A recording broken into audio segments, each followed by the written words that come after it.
Hey guys, so this is my talk on automotive UX and the integration of our digital lives inside of the car and the evolution of the car dashboard. Thanks for coming. I'm excited to be here.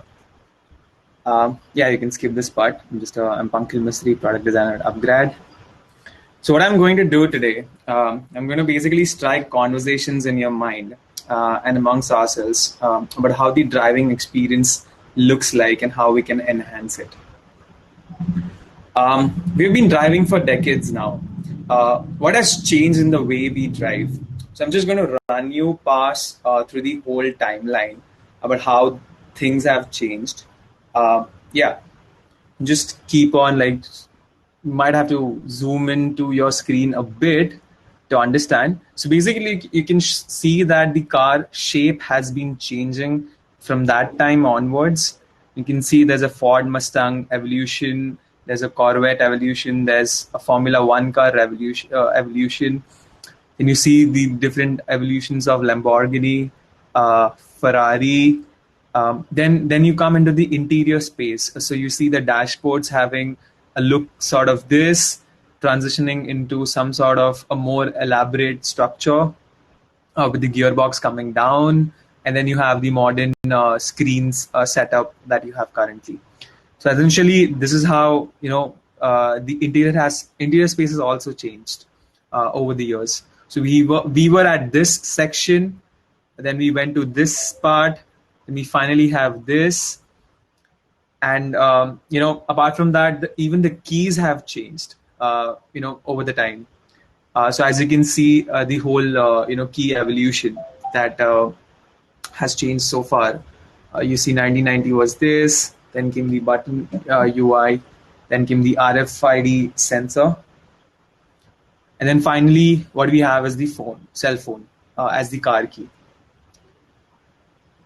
So what exactly has changed in the way we drive? The whole user experience. First of all, what is UX?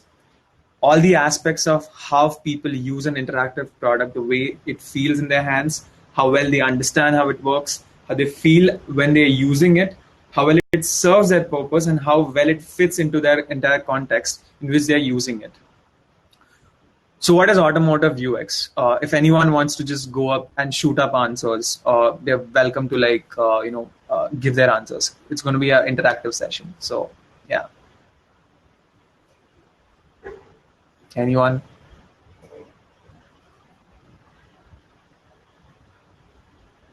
Okay, cool. I'll move forward. So it's essentially the experience inside the car. How safe is my car? My interaction with the car when I'm inside and outside. While I'm answering phone calls, while I'm driving, what is the experience during that? What is the experience if I'm sitting in the passenger seat, if I'm sitting in the rear passenger seat, while I'm parking the car, while I'm listening to music, while I'm driving in the night, while I'm stuck in the traffic, or while searching for a location, and so on and so on. Essentially my idea of what a good automotive UX should be. So why UX is booming in the automotive industry? The first point is digitalization. The products and markets are getting transformed and disrupted. The integration of our digital needs, it has to be seamlessly integrated. Only then we'll be happy, considering the current scenario. The spatial relationship, vehicles have become a temporary mobile workspace and home place for both drivers and passengers. Multi-purpose environments, they're more and more seen as communication, entertainment, and information environments. You can see there's a complete screen where you can watch a movie, do lots of things. And well, cars are more than just machines. They've become more interactive and like a living context. So let's divide automotive UX into two parts.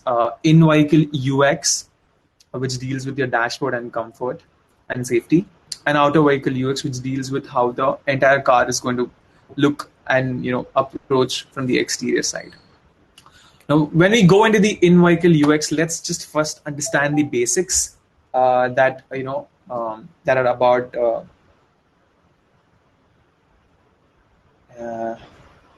Okay, the basics of in-vehicle UX, which is the nomenclature. So what's a dashboard and instrument cluster?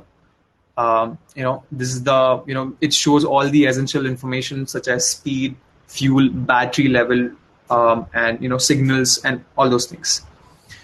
The in-vehicle infotainment, IVI, which is your CD player, your HV air conditioning, your radio, and all those things, touch screen display, etc. What's a heads-up display? It's a transparent display right above the driver's viewpoint, above the instrument cluster, which is usually used to display relevant information such as speed or maybe navigation. But usually this is a future tech. It's not fully implemented right now. Then we have our steering wheel controls, which are used to, again, show up information on your instrument cluster about what you want to show up, or maybe change a song or turn the AC temperature or pick up a call, etc., etc. Now, when you combine all of these, you get the main ingredient. That's the human-machine interface, the HMI. And that deals with everything that you're seeing in this photo right now. Okay. I'll just come here to see if there's anything. Okay. Cool. Yeah. So what's the history of HMI? If anything, cars are an incredible space to find very refined and purposeful UX, because they've had dashboards for decades longer than software has been around. So what's the evolution like? Automotive HMI, we had analog HMI meters, previously in the yesteryears. So it used to look something like this. This is the Ferrari F50, which is a 1994 make. What happened when the digital thing came in? The big idea: put an iPad inside it. You just see screens with a lot of screens out there. How in the world did we get here from analog to the iPad thing? One second, let the image just roll out. So what happened is that when the digital revolution happened, we saw all those things happening on our TV, gaming consoles, phone, tablet, and web. And what we did, we directly copied those things onto our car without fully understanding the context of it. I'm just waiting for this image to load so that it's quite visible. Automotive digital design is still in its awkward teenage years. Let's go back to where we are right now and where we were. So what really led to this sort of a thing? So one of the chief reasons is organizational and legacy issues. The velocity of growth in digital technology and its adoption has not been matched by the automotive manufacturers. The reason being ignorance. Automotive manufacturers often ignore the critical interactions and opportunities between car hardware and HMI. Why they do it? Because they have long production cycles, and they have homegrown complexities between engineering and manufacturing, which is that leads to which they leave behind the curve of computational evolution. The third reason, siloed team structure. Engineering is often isolated with the interior UI and interaction design teams. And as a result, what's happening is that the cutting edge technology is not used to its best advantage. And the basic theories underlying cognition and human machine interaction are not fully applied. The second reason is cognition and muscle memory issues. If you really understand that, the nature of driving a car hasn't been changed for the last 80 years. It's been the same thing. Reason being the archetypical automobile with its specific driving position, your steering and control scheme, gauges and everything, and the reliance on IC engine has not taken any major evolution. And the reason being, a user needs only to learn to drive one car in order to drive any other car. You must have, anybody who holds a driving license must have been told by that driving instructor that, you just need to drive this car and you'll be able to drive all the other cars. They'll be more or less the same thing.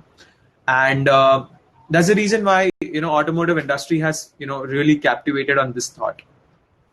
And there's this new layers of complexity that's happened up.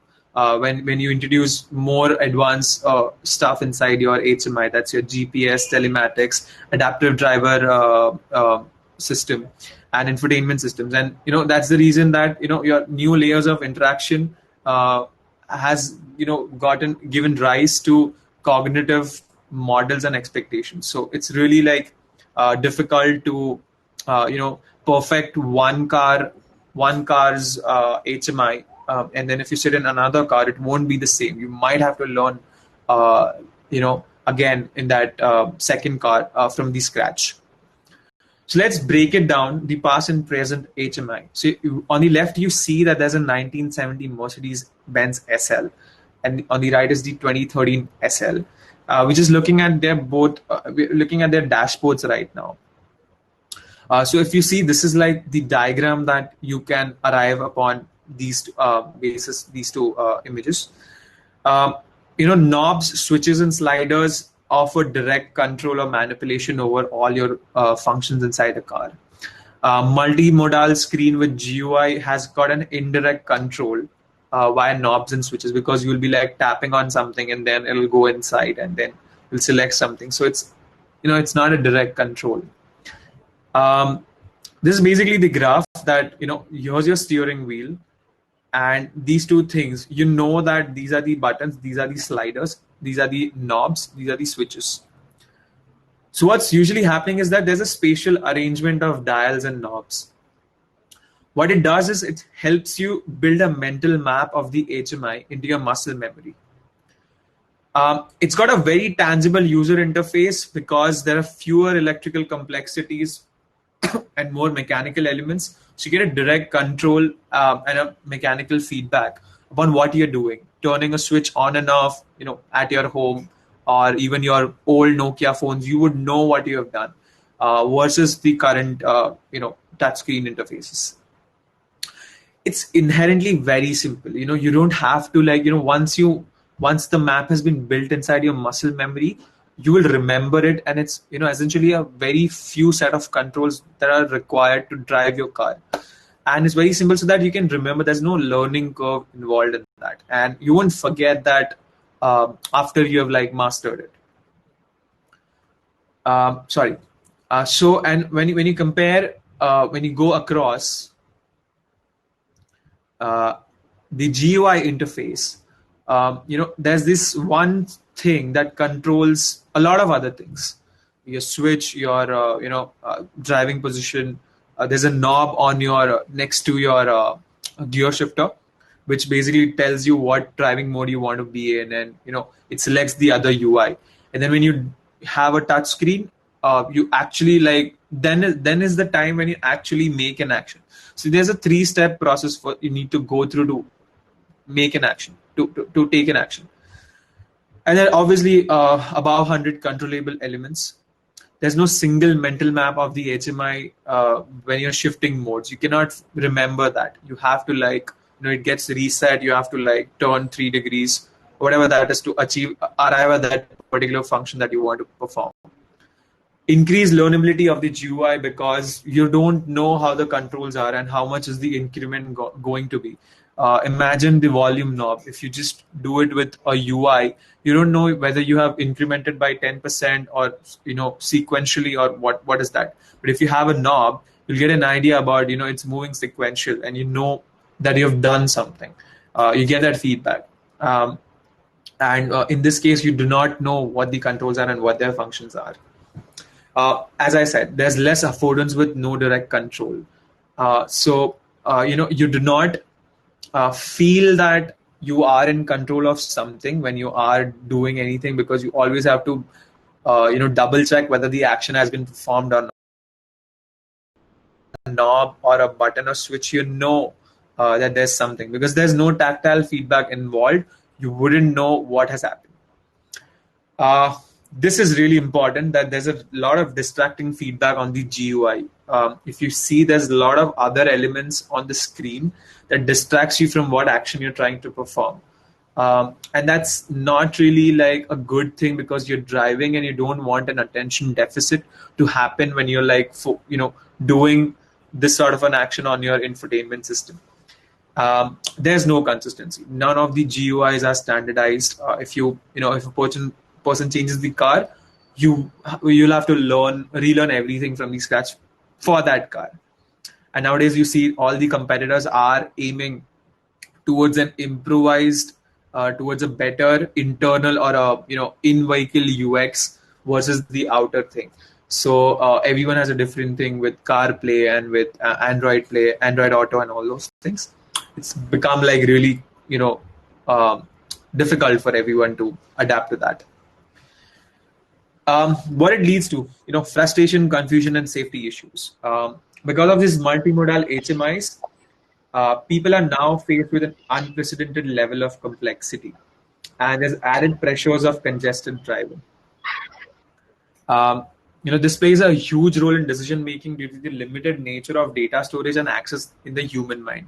While you're driving, it's a very complex activity, and you don't want anything on top of that. And that's the reason that if you were to design an HMI, we need to keep certain principles in mind, and also keep the safety aspect in the mind. So any HMI, I'm sorry if anyone has any questions so far, or is this like very clear? Pankil, chat में थोड़े points and questions. Oh, okay. I'll just sure. Chat. All right. Set in stone. Wait, where do I read from? Okay. Posting. Yeah, it is awkward. How do you compare usability with customization? How do we compare usability with customization? So the thing is that I'm coming to that point, Atharva, that how do we really, reach at a converging level wherein you have your feeling of, mechanical control, and you have the fluidity of your digital thing. So that's where the entire presentation is moving towards. I'm definitely going to cover that part. But yeah, great point. Going back to the deck. So yeah, it is supposed to. It has been designed to support. It should be designed to support the driver and should not give rise to potentially hazardous behavior by the driver or other road users. So meaning that if you design anything that requires the driver to really take really like look at that point and not on the windscreen, then it's going to be really dangerous and hazardous, and you cannot possibly build that sort of a system. And we do see those sort of things happening. We have heard about accidents and all of those things with mobile phone usage. The allocation of driver attention is compatible. So exactly. So whatever system that you're building should have an attention requirement less or equal to what is required for driving, for a smooth drive. And it should not distract or visually entertain the driver. Like there shouldn't be any crazy sounds coming out of it that the driver gets into a panicky situation, or no flashing lights, or no sort of like mechanical or cracky noise, a rattling noise that should come out of it. So because that you might want to pull over and check. So you don't want to do that. And the driver, not the system, should control the pace of task interaction. So usually what happens is that if it's taking a lot of time. So what I've heard is that if Android Auto or Apple CarPlay is like taking a lot of time to load up when you connect your phone, it's going to work. It's not going to work because you hardly have time. You want to save time, and you cannot jeopardize your driving, by giving that much attention to that. The other thing is, if you are playing a music, if you load a CD, or if you just turn on the radio, if it's not connecting well, it's not connecting very fast, it's taking some time to load, or even if you load map on your GPS, if it's not working out, then the user might want priority to what's happening on the infotainment and not on the driving, which doesn't account for a good UX. The display should be easy for the driver, and the content should be presented inside that should be very discernible, meaning it should be understood by all types of users. Shouldn't be very fancy, shouldn't be very complicated. The kind of icons that you use inside your infotainment digital screen should be understood by wide variety of audiences and demographics. It has to be with those color wherein even the colorblind people could see it. And it has to have that amount of legibility that even from a distance, people with eyesight problems should be able to understand what you're trying to display. Although they shouldn't be driving, but let's say you forget your specs one day, so shouldn't jeopardize your driving. So all of these things should be kept in mind while designing an in-vehicle HMI. Yeah. So what's the best HMI that designers like?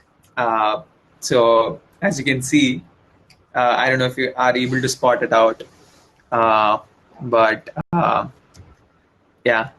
So this guy runs Figma design in the Tesla browser, is like checking his designs while driving.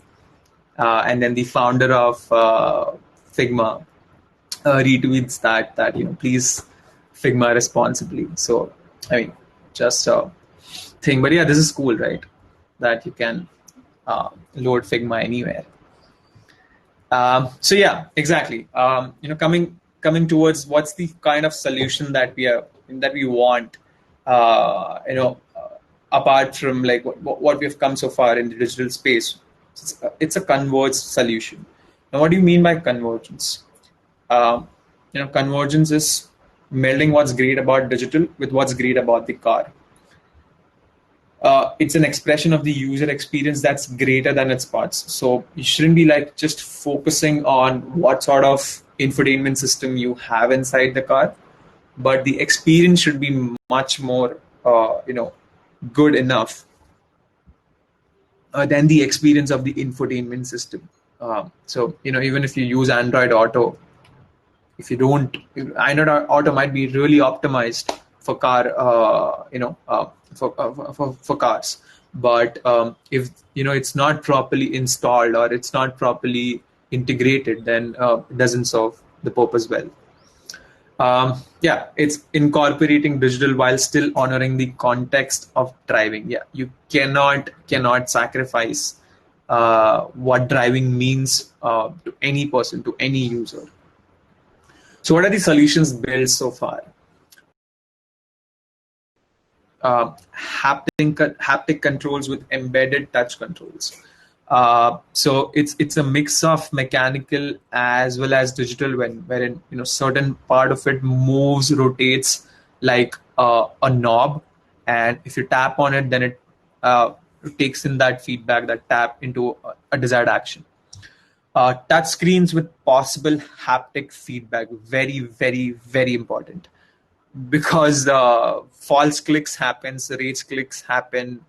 The screens are not perfectly capacitive. You need to sometimes hit on the screen. There might be cases when an accidental tap happens. So the user, if is not aware, then it's going to run something up, pull something else. So there needs to be some sort of an haptic feedback which tells you that okay, you just touched the screen, this happened, that happened.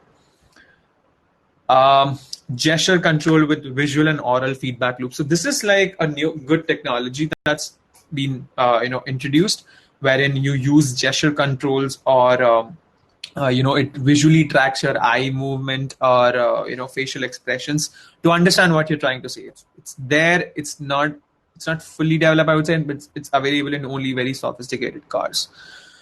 Very easy and cheap solution: voice control and feedback. You tell the car's literally talking to you, telling you everything. The soft interactions aided by computer vision. So this is what I was talking about. So let's say if you are in a panicky situation, your heart rate might increase, and if you're if you are not in a mentally right position, you might end up affecting your driving behavior.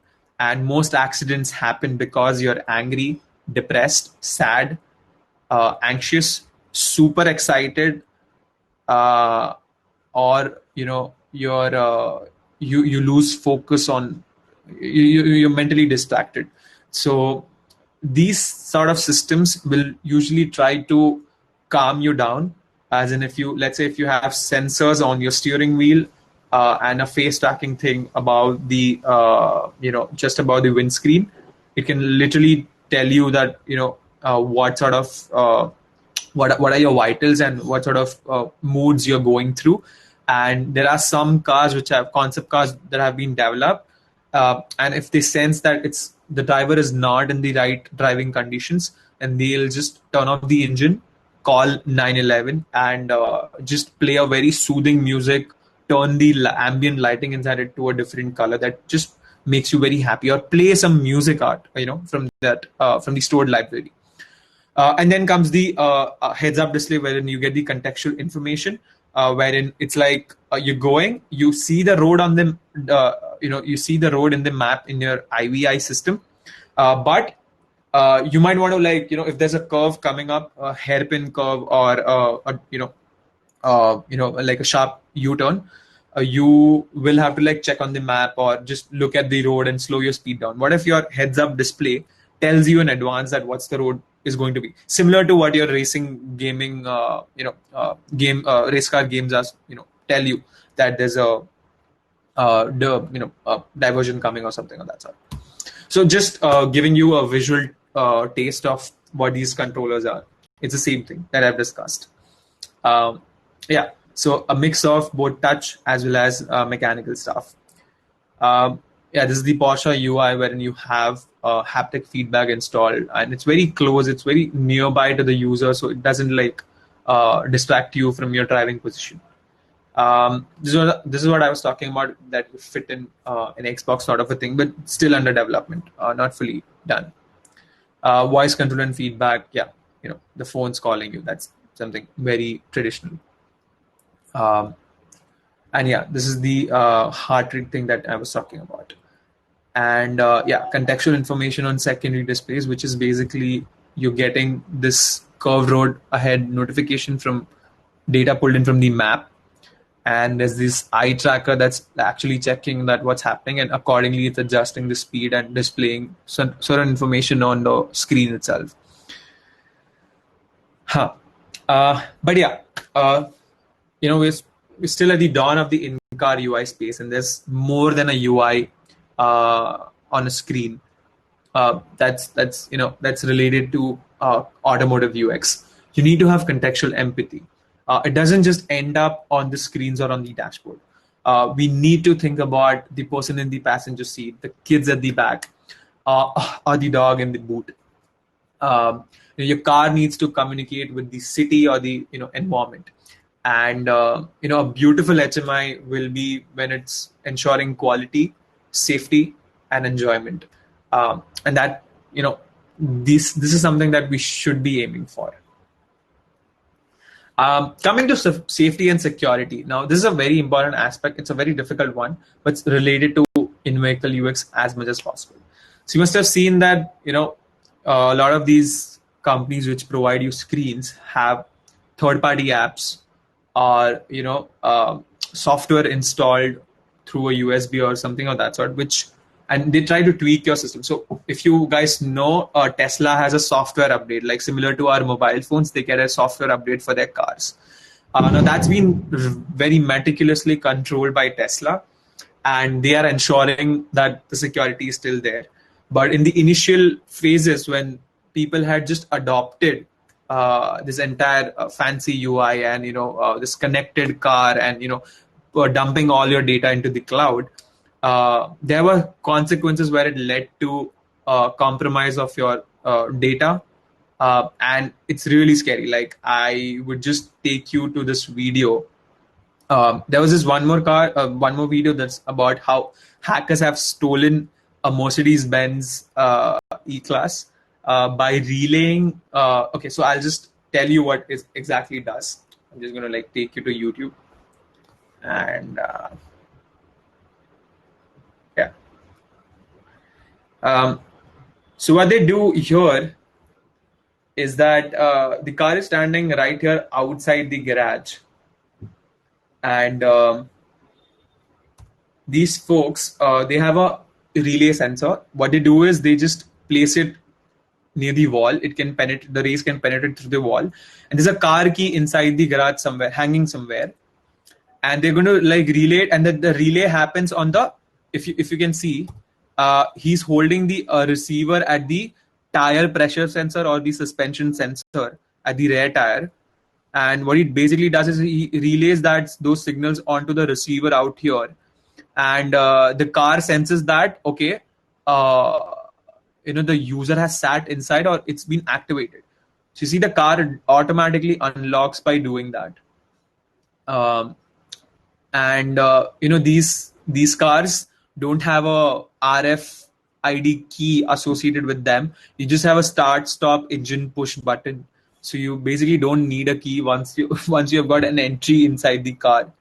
And these guys just basically drive inside it, and it's a very clean job, I would say. He'll just and then I think he asks one more relay signal to happen to start the car, and so he can he takes the car away. So that's pretty scary by having a lot of sensors inside the car.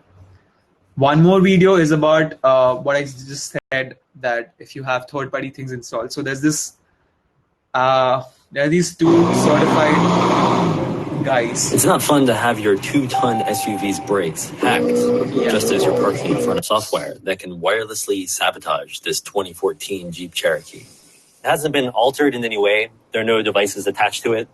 But like many thousands of Jeeps around the world, it can be remotely hacked over the internet through a cellular connection to its entertainment system that would allow someone to take over its steering, its transmission, and even its brakes. To demonstrate that, I'm going to act as today's crash test dummy and drive it on the highway here in St. Louis, while Charlie and Chris hijack its digital systems from Charlie's house miles away. They wouldn't tell me what they had plans, but they assured me that it wouldn't be anything life-threatening. Remember, Andy, no matter what happens, don't panic. It's not the first time I've driven a car. So now what happens is that once he's driving, they initiate the hack. And what happens is that... All right, something just turned on, all the fans and AC and stuff. I didn't do that. The trick started small. Oh my God. There's a picture of Charlie and Chris in tracksuits that just appeared on the dashboard. But as I drove down the interstate, things started getting unpleasant and very loud. The air conditioning is blasting, the music is blasting, and I can't see anything because I actually can't accelerate. I stomped on the gas, but the Jeep slowed to a crawl. So what they do is basically they turn his engine off remotely. He has no control over the brakes whatsoever. They completely take over the car. And this was like a major flaw. They tried to point it out to Jeep that, dude, your software is like really broken. You might remember the famous scene in Fast and Furious wherein they literally hijack all the cars of the city to stop the president and hijack the nuke codes from them. So that's actually been like demonstrated before, and then it came in the movie. One more thing, it's not really like about the entire this bit, the design aspect, but is autopilot really good? Like, do you guys really trust autopilot? This dude just went for autopilot for straight 24 hours, and I personally think that it's not worth it, because you take cars to drive them, and you don't want to drive a car you don't want the computer to drive the car, because that's not what cars are meant to be. Why are you buying a car in the first place? You must have seen this NKPHD's review of one of these cars. That's Buick Encore. It's a tech of a heads-up display. So heads-up displays. So they were first used in high-end systems like jets over the years. And then, like a lot of other high-end tech, we've seen it slowly trickle down to the point where it's miniaturized so much that we have functional heads-up displays in cars. It's available in this car, and it's quite literally a projector inside the dashboard beaming information onto a little clear surface that pops up where it's viewable by just the driver. It's invisible to everyone else because of the angle of the projection. And it's just generally useful for not taking your eyes too far off the road when driving, so you can see information at a glance, like your speed. So this is really cool that you can adjust the where you want it basis your ride height.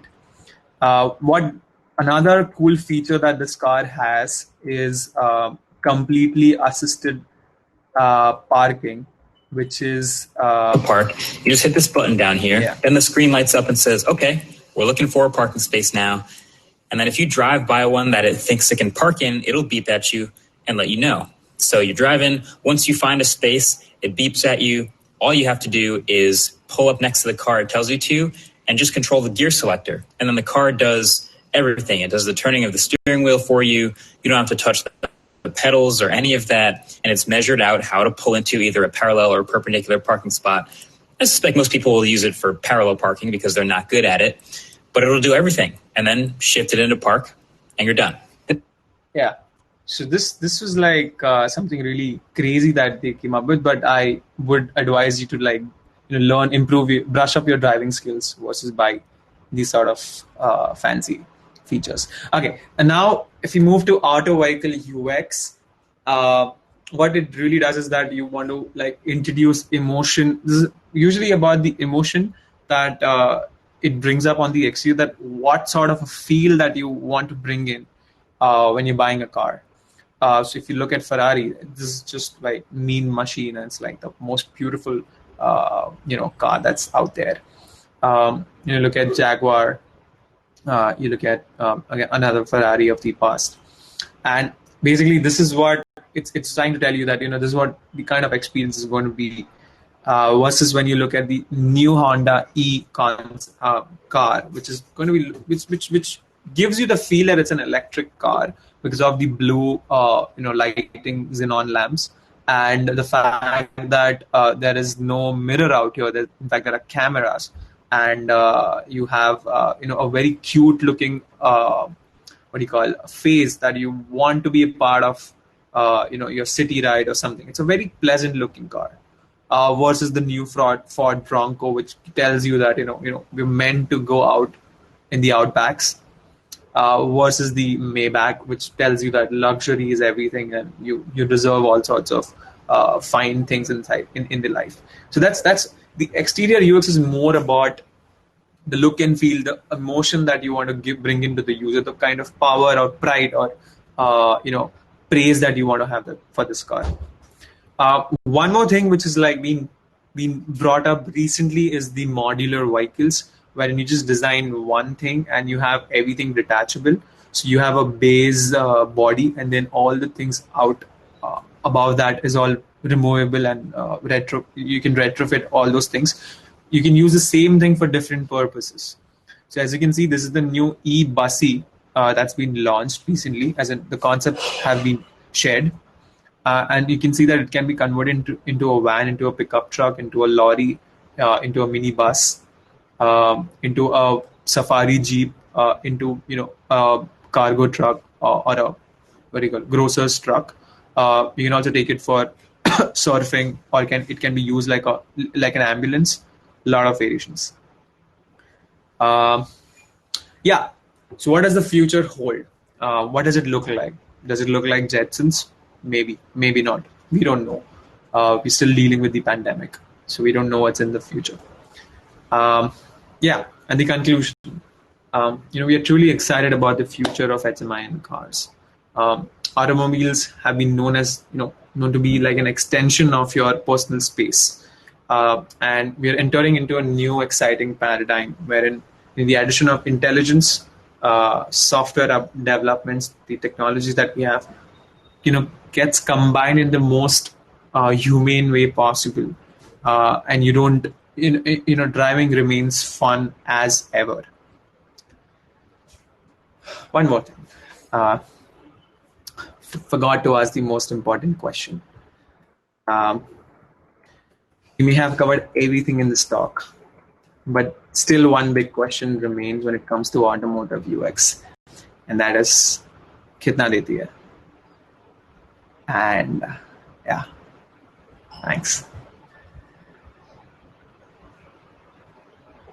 Yep.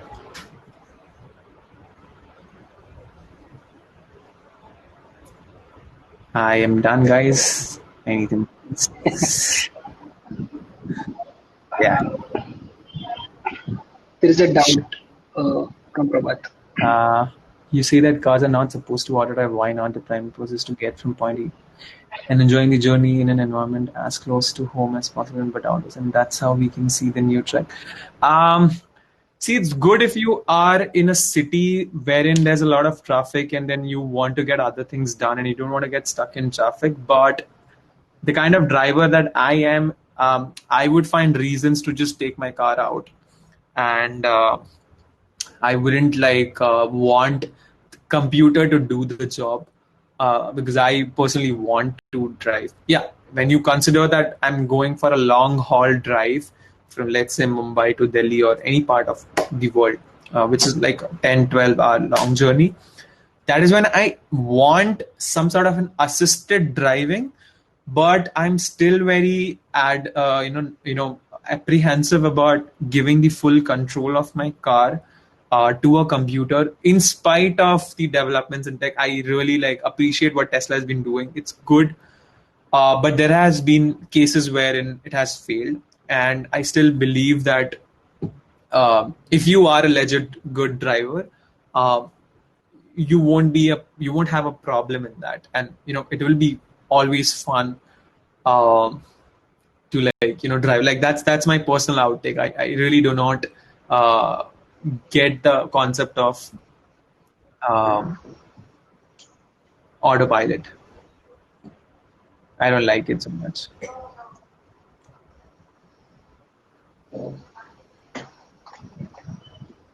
Yeah. Prabhat, I have unmuted you. So please start. Acha, ठीक है. Cool. So yeah, I was saying, so basically it boils down to those kinds of just a second. Yeah, so I was saying that basically it boils down to those kinds of preferences, right? Like you prefer driving more connected to the process of driving as such while your journey. And if I'm to say that, probably if I prefer to enjoy a journey in a very different kind of a way, where driving is not that part of enjoyment for me. So probably what the flaw that I see with the designs currently happening is that both of these two different ideologies are basically getting merged together and the customer or the user does not really have a clear demarcation or a choice between either of these, right? So basically, if I am to feel more connected to the experience of driving, probably I would want a more classical style of the designs that we discussed earlier, that good feedback knobs on the controls, the buttons, the switches, right, and all that. And I would not want an iPad inside my car. On the other hand, I'd want one in case it's a completely autonomous car, and if I really want that kind of experience. So probably what wrong I see is that the kind of merging of these two experiences into one and forcing that on the users. I lost you for a few seconds. Can you repeat what you said after probably? Yeah. Where did you follow? I mean, you would want an iPad if you were to go full all electric or autopilot. Yeah. All autonomous, yeah. So the problem that I see with the UX or the designs here is that we are forced to they're amalgamating both these experiences into one, and the customer or the user does not have a choice, and they're being forced to use the cars or that Whereas I think the design should exist very independently for very different use cases and should not be mixed so much together. Probably that will be great. Yeah, I agree. So what's happening right now is that because we've seen a lot of issues coming in, even if you provide a lot of fancy stuff to the user, they hardly use it because half of the times they do not know that they exist. And it's really complicated because you might feel that, okay, what if I press they are scared. It's very overwhelming to the user that if you provide a lot of switches and a lot of screens and a lot of functionality, they'd but should I touch it, and what if something goes wrong? What if the setting that's been set, I mean the factory settings get adjusted? So that's usually the anxiety that people have. That said, That said, if you provide any like an iPad thing, it feels very familiar because you've been using your phones, and you just feel that those things are an extension of what your mobile devices are. Uh, in that sense, what I feel is that you know if they implement it in the right way, like it's not just touch screen, it's not just slapping screens onto the dashboard, and really like limiting it down to the bare minimum thing. I think then it makes a lot of sense, because right now what we see is that it's just creating a TV sort of a thing, and they're going to get rid of your rear view cameras also, and just going to put two screens which gives you feedback about what's happening. I think that might be like that a case ki, theek hai, it's moving towards the digitalization, and it's also providing you with all sorts of information. But yeah, I get your point that it's about what type of a user you are, and what kind of style you prefer. Um, and yeah, basis how much you will interact with those technology pieces. Fair, man. Great.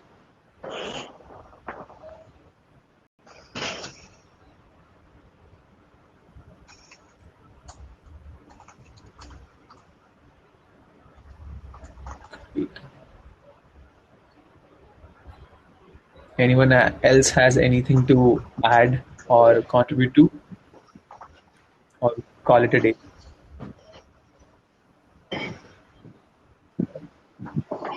Abhishek, did you raise the hand?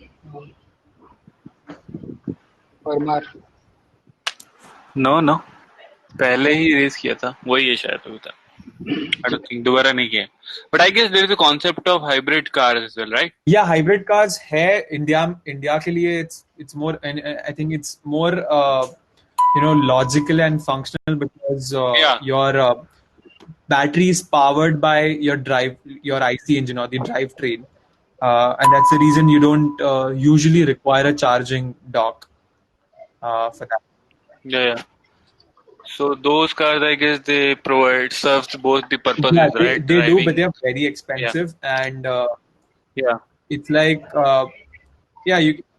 But they don't support, I guess, the autopilot doesn't support it. It's not supported with the hybrid cars. So in India, do not like ever think about autopilot going in, because there's too many constraints for the software to solve.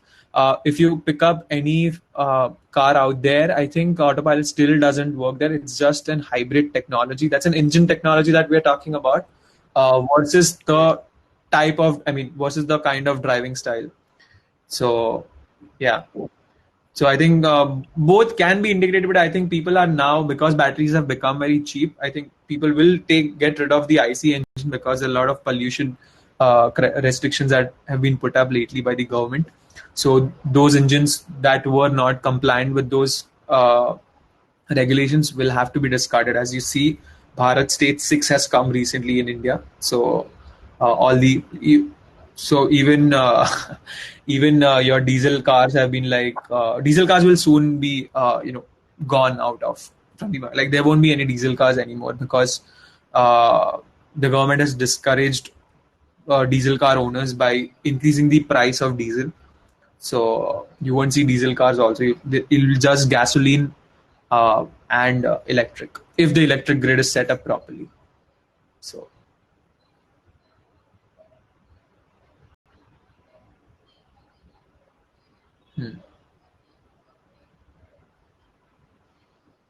Yeah.